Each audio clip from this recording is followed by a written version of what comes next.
You know, the American people, for too long, have been an irresponsible, free people. And even generation to generation, as they've become less free, they don't recognize it. They have lost the ability of critical thought. In order to regain critical thought, all you have to do is read your Constitution and then look at the laws that govern you, especially from the federal perspective. It's unconscionable to allow your freedoms to be taken away decade after decade after decade, year after year. And I'm very proud of this, by the way. My nation, the Lakota, were the first nation to militarily defeat the United States of America on the field of battle. And that resulted in the 1868 Sioux Treaty.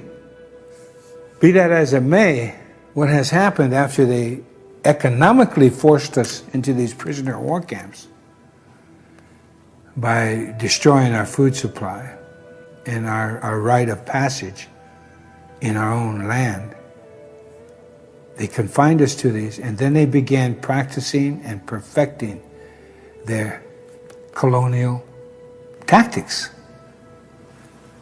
What has happened is now America, because of the irresponsibility of your forebears and the irresponsibility of yourselves, you are now on one huge Indian reservation. All policies were bred and born and birthed on an Indian reservation, and then exported to the world, and now comes back on the backs of the American people. You have a near perfect document.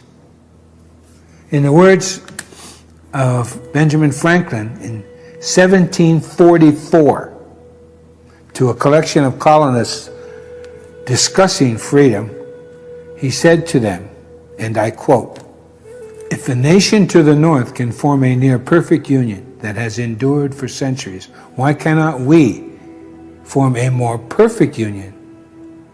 Unquote. So they're talking about the Iroquois Confederacy, and that's where the Constitution comes from.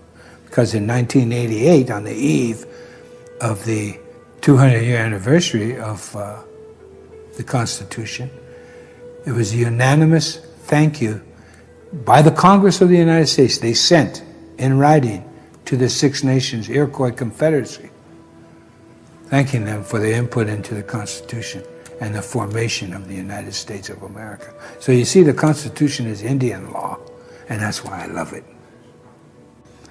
You know, beginning in the 1840s, they start stripping away your freedoms by developing the corporation.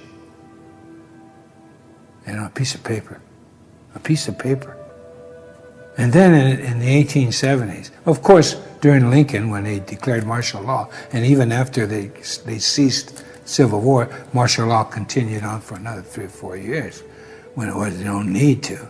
But in the 1870s, that's when Congress started giving the banks the right to rule. And of course, you go on to 1913 and the beginning of the 20th century, that's when they officially gave away the power of our economy to the banks. You know? They can print the money for us. According to our Constitution, the people should never allow their money to be printed by someone else. Hello?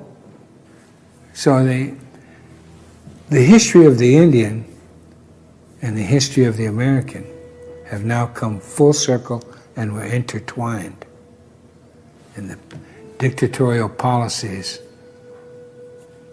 of those that control the monetary system of America.